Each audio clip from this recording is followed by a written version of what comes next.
Hello guys, welcome back for another video of Service Reset My Car.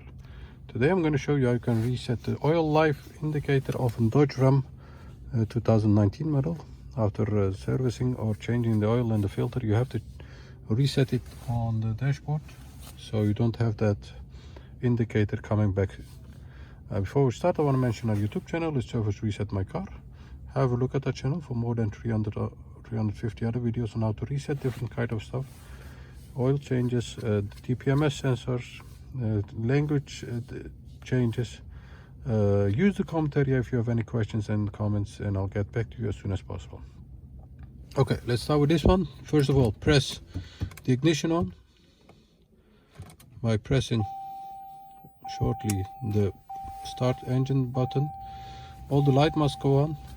Then we have to use this side of the steering wheel to find the vehicle info. Once you are here, go to the right to find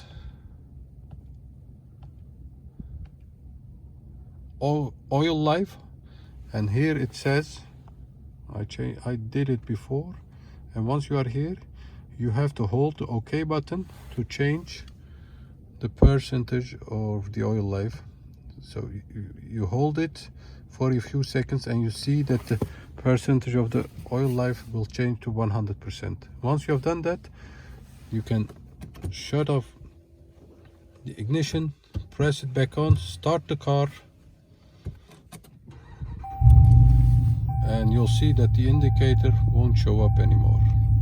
Before it showed up, it says service required, and now after doing that, the indicator is gone. Thanks for watching. I hope this quick video helped you to reset the indicator, and hope to see you next time with another video. Stay safe, take care, bye bye.